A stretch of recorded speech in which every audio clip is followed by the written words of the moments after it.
if you're not ready, the boat will sink. Y'all, the boat sank a few times. You know what I mean? What is up, you guys? Welcome to the Thought Process, or welcome back to all my returning subscribers. Shout out to you guys.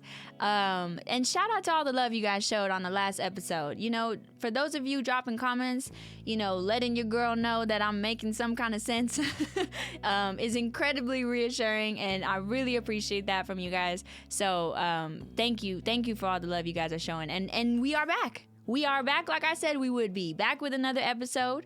I'm excited to get into this. I'm not gonna lie, my notes are a little sporadic. I left a lot of room for my spontaneous conversation. So hopefully this goes well. I'm not gonna lie, I'm a little nervous. But we'll try our best, right? That's all we can do, right?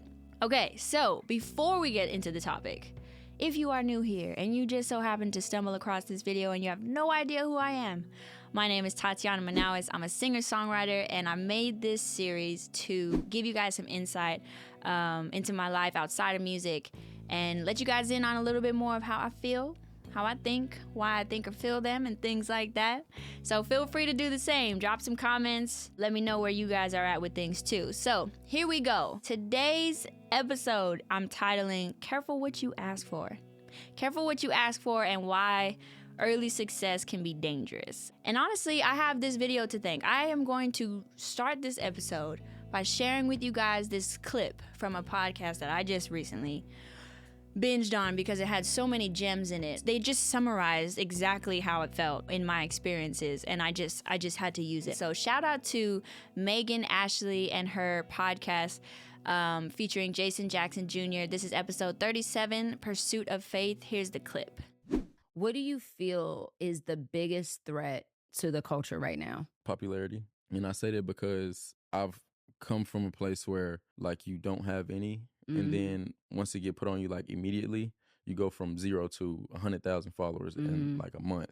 If you aren't practicing being that person before you ever get there, once you get there, the boat is going to sink. Okay. I'm telling you it's going to sink. So one analogy that I always like to use is Noah's Ark. Yeah. Like if you truly believe God can make it rain, you would start building the ark. You ain't gonna start building the ark whenever it starts sprinkling because then it's gonna be too late at that point. It's gonna be too late. That whole entire podcast, I highly recommend. I'll put the link right here and in the description. It was said so well that I almost feel like I don't have to say much after that. But I wanted to let you guys in on some of my experiences, you know, within music, within really life in general. Let's just dive right in it. So for those of you who have been following me from the very beginning, maybe some of you guys know me from my song Helplessly, my song Like You, my song Bomo. I don't know, you know, comment below how the first song that you guys found out about my music through. But for the most part, Helplessly was the one song that like took me to a height that I never knew I was even capable of reaching. And it's not to say, I don't say any of this to say that I've made it so far up there. But with the success that I have obtained, that experience was like a quick up and quick down. When I started doing music, truly writing and singing was like my escape from everything. Like it was just the place that I go to feel like better and, you know, not feel the things I really didn't want to feel. I wrote it, I sang it, I put it out, and like, you know what I mean? So for a long time, I truly didn't know how to even engage with like the audience that I had. And the person who I was at the time was just like super frail, shy, and like even though I'm showing up in these videos to do music and to sing, because there was nothing to it. There was nothing to sing to the camera by myself, nobody around me, and then I just upload it and then like be away. If you were around that time supporting me in any way, shape, or form, first of all, thank you. Being able to connect through the internet can be such a positive thing, you know? And I didn't understand just how important that connection was early on. I really didn't. It's so, for an introvert, it's extremely like, whoa. And let alone for somebody who doesn't even understand how to articulate how they're feeling outside of music, it was incredibly overwhelming for me. And that's not an excuse at all for doing that. It was just genuinely where I was. So for him to say that, the way he worded it was, if you're not ready and you get it, it can really backfire, you know? So any kind of attention as a human being, if you watch my last episode, as a human being, it's natural. It's very natural to be like drawn to where you're getting attention. And if you're not aware and careful about how you're getting it and what exactly you're continuing to do it for, you know, it can really, really be dangerous. So in my case, I found out through like in hindsight, like recently, that like the core drive that I had was I want to finally feel seen. And that started with my parents, because that's when we come into this world, it's through your parents. And if that relationship is lacking the things you need, it creates a void within yourself. So I'm trying to feel seen through other things, such as like this platform. So when I got that feeling, because it showed up, oh, I'm being acknowledged. People see me now. But the void is still not being filled, because the void is, I want my parents to see me. You know what I mean? Like, I want mom and dad to see me. Like, that's what I'm trying to feel so badly. I'm trying to fill this void that will never, ever be filled by an audience. This got real fast, but we're here for it. So because I'm trying to fill this void that could never be filled by what I'm doing, inevitably it's going to be an endless chase. And I can't speak for like what it's like to do like substances or whatnot, but I've witnessed what that's like. And it's kind of similar. There's similarities in like being addicted to a drug. It's the same thing. You're addicted to the attention, which is the drug. You're addicted to like, it's the closest thing I can get to feeling seen, to filling that void up. But you never get there. So I had to unpack that. I had to acknowledge that that's really what I'm trying to do, is feel seen from my parents. I'm trying to feel enough. I'm trying to feel, acknowledged in what I'm really doing as a person. And the second I unraveled that, I was then able to see you guys. I was able to see you guys for what role you guys play in my life and what role I play in yours, which is, hey, you guys are showing up to this platform that I'm speaking on or singing through, and you guys are taking an ear to me. Well, that's now a very big responsibility of mine, to be mindful of what I'm telling you, to be mindful of what I'm singing to you, or you know what I mean, singing, and you guys are listening to. That's a huge responsibility. And I'm gonna keep going back to the video I played. He's saying, if you're not ready, the boat will sink. Y'all, the boat sank a few times, you know what I mean? And it was by the grace of God, really. Like, I don't know how foreign that concept is to you, but the grace of God is like chances to do it right, no matter how wrong you did it and how many times you did it the same wrong way. You know what I mean? That's grace, because I don't know if you guys all have listened to my song Rhythms, but for those of you who have, one of the lyrics that I say in that song is, my sister, she's just like an angel because she knows how to give everyone grace. Liz, if that may have been the realest line I wrote, because it's so apparent when somebody is placed in your life. If you're paying attention, it's so apparent when someone's placed in your life and you know they're frustrated by your behavior. You've seen them time and time again be frustrated with you, but still stick with you and see you through being better, becoming the better version of yourself. Like, don't even get me started, y'all. We're gonna start the waterworks in here. But seriously, so my sister obviously was definitely one of them. I had a good, like maybe two other people, and they know exactly who they are, that for sure played a vital role in like becoming a better version of myself.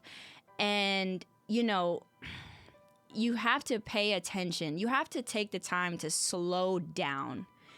Even if that means like stopping what you normally would do on a daily basis and you don't know who you are outside of it. Maybe that's a good thing to find out, who you are outside of doing that thing that you always do. Because you're just finding out more about yourself. You're just charting more territories of yourself. Let's bring it back to the topic of this video, of this episode.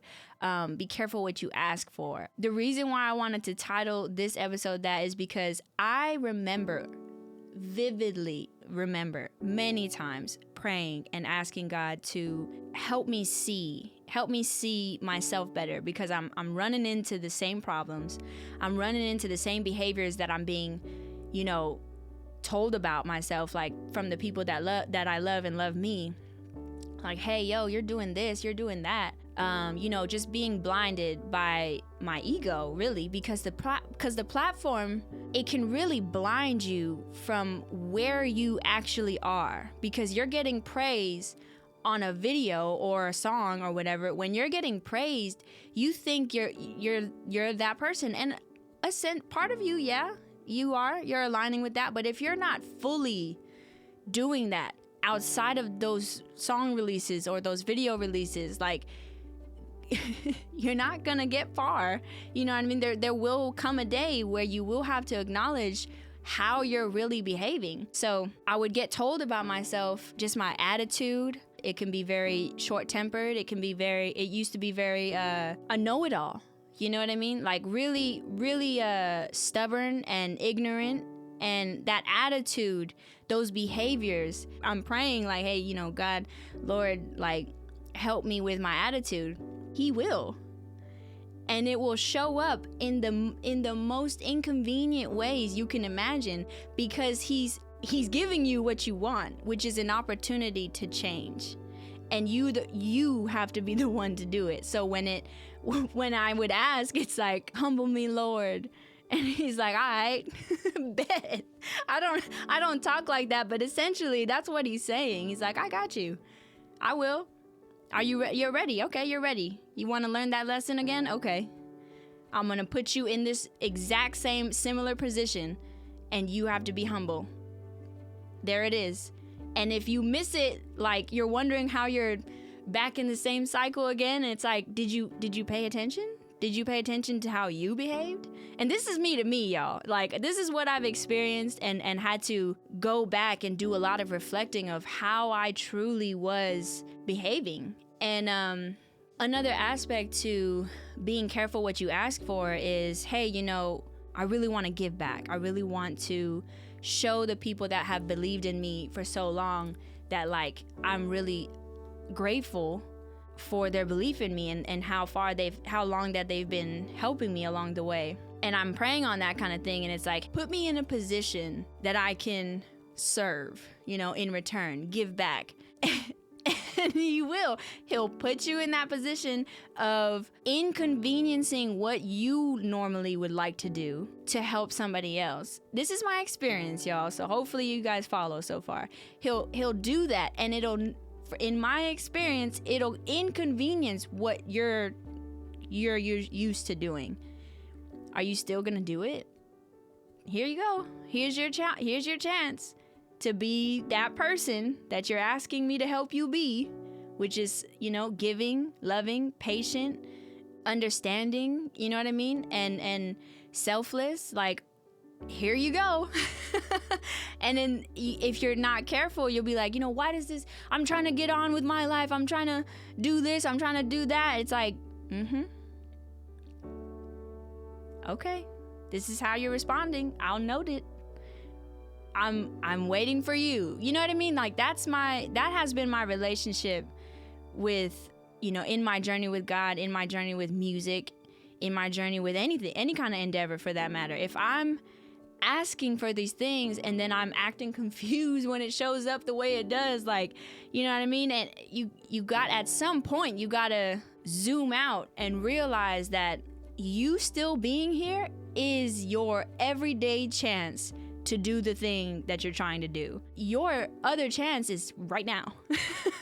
Like, me showing, I noted this down right here. I asked God to give me a chance at, showing up the right way. Okay, show up. I can pray, like, I want to do what you want me to do. Lord, guide me. Anything you say, I'll do. And it's like, okay, if I ask you to do that, will you do it? And I can sit there and say, yes, I will. my yes verbally is nothing until I do that thing.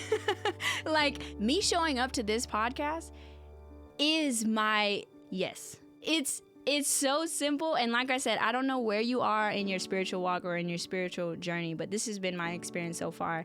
And I didn't always have that kind of dialogue with God. I didn't always have that kind of approach to prayer. You know, we can save that for a whole nother episode, but it wasn't always like that. Let's put it that way. And over the time, the closer that the more personal and intimate the relationship got between me and God, and how I talk to him, how he, you know what I mean, how I feel he speaks to me, it was, you know, a long time coming, but eventually it got to that place where it's like, dude, if you don't think by now that every day you can be in communication with me, every day I'm with you on this journey, every day, if you don't believe that by now, girl, you know what I mean? Like, I mean, goodness, like I'm constantly always reminded that he is every step of the way aware of where I'm at. It's up to me to be honest to him so that I can acknowledge that he knows where I'm at. I know he already knows, but if I'm not even talking to him about it, what kind of relationship is that? Like, really, let's zoom out of like what a good, healthy relationship is. If you guys aren't talking a lot, you're not in communication at all, like, that's not a strong relationship, wouldn't you agree? Like, if I'm not talking to my sister, our relationship will fall because there's no communication, there's no connection.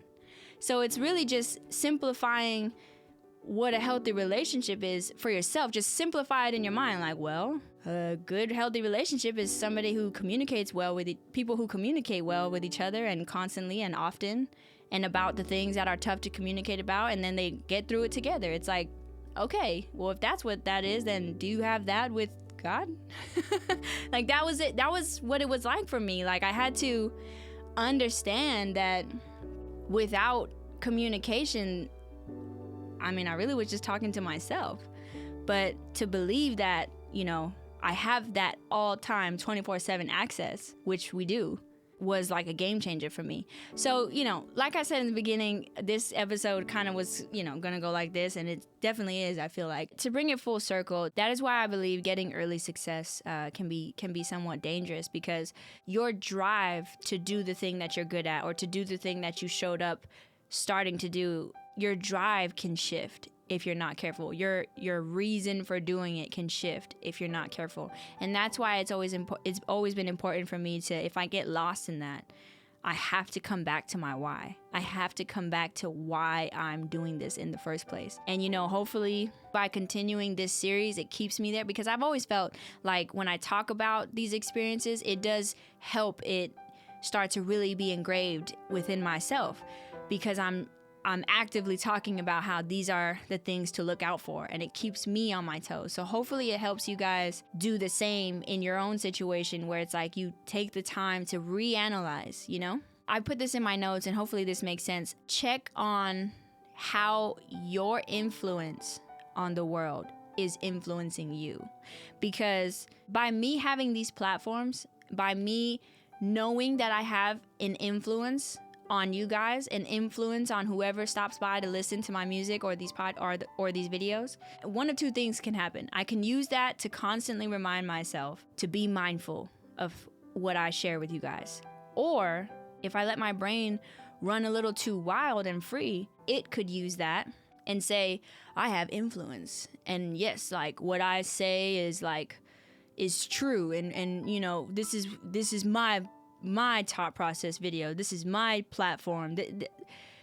It's very, I think the word is egotistical, whatever the word is, but it's very ego-based. It instantly becomes unhealthy in that demeanor, because now you're operating, you know, without your heart, really. You're operating without your soul. We're human.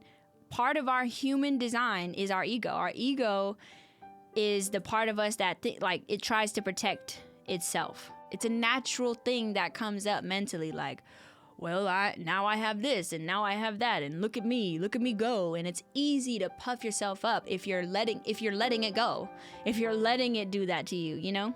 But you have this saying, like, hey, you know, I don't want to carry myself like that. Like I said, if you're not aware of that, it can really override what you truly want, which is to have a good relationship with your audience, influence them with positive things, lead them down better directions for their life, you know? So I want to be on the same humanitarian level as another human being. I want them to see like, nah, I'm not this special high up above you looking down on you entity. No, I'm a human being. You're a human being. I mess up. You mess up.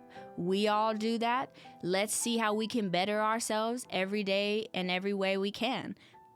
Period, point blank. But the second you get out of that and you start thinking you're higher than that, like Jason said, the boat will sink. Because now you're no longer the person, you know, for the job. I really, really hope that this is all making sense so far. At the end of the day, really be careful what you ask for. And also, if I could add on to that, know why you're asking for it. I feel like that actually might unlock a lot of doors for people, because it unlocked a door for me where when I found out why I was looking to be seen, it helped me not do it for that reason anymore. Like I had mentioned in the beginning, it was because I initially wanted to fill the void of being seen by my parents. And the second I unlocked that, it was like, oh, I can only heal from that by, you know, obviously things like therapy. But now I know the wound to address. Because what I'm essentially doing by if I were to continue just like, yeah, let me just do music, let me just release music, let me just do this thing that I feel like is working, I would have never got there, y'all. I would have never discovered this new path that I'm on. And I would have never grown in the ways that I have, you know, at all. Which is so relieving to know that I'm doing the right things now. And me to myself, when it comes to like self-love, that's such a big thing to take in for yourself. It's like, nah, we're doing better than before. Like, that's great. That in itself, celebrate that. Even if it's just this little by little change, little every day, you know, all of that is great. And this is how I would like to end this episode and bring it to a close. I think getting anything before you're ready can be very dangerous. Therefore, I encourage you to really, really take the time to focus on what exactly it is you need to get better at. Turning the mirror towards yourself, because it's very easy to look at the external like, oh, well, the world is this way, like if they're not changing, then why should I? And you start to internalize these things that you use as excuses to not change and to not better yourself. And I'm saying that out of experience, because that is exactly what I did. Was, well, you know, I'll be fine, you know, I can surely keep going down this road because eventually it'll all work out and I'll prove you guys wrong and all this stuff. Well, that day never came until I started doing the work internally, and I started acknowledging how I played a role in my suffering, like how I played a role in the direction that my life was going in, you know? I hope that this is encouraging to anyone who resonates with this message that, hey, if you're not where you want to be in life, that's not a bad thing. Use that as an indicator that there's something that you're not paying attention to that you really need to. I really want to encourage you to reframe it to an opportunity to make the changes. Because if you're, like I said, if you're still here, you still can do it. You're still here. You know what I mean? I know that so many circumstances are so different from each other, and some are really, really incredibly unfortunate and heartbreaking, and it might be a lot more difficult than the average person. But nonetheless, I truly, truly, truly believe that you can see your life turn around if you decide to take those steps little by little, day by day, to like do different things, do life differently, you know? And that's not me saying it's easy whatsoever, because it's definitely not. The last thing I want is for you guys to get where you're going and then lose it all in a blink of an eye because you weren't prepared. Your character wasn't ready. Your demeanor wasn't ready. Your outlook made you go down wrong paths. You know what I mean? So I hope that by sharing my experience, it has allowed you to see that, hey, it's okay to zoom out. It's okay to look at the things that you're struggling with and still have to get better at or heal from still, because that's what it's going to take in order to get to these next levels that you're envisioning and like can't wait to get to. The one thing that I want for you guys is to not have to make the same mistakes that I did, you know, and not have to be stuck as long as I was. All right.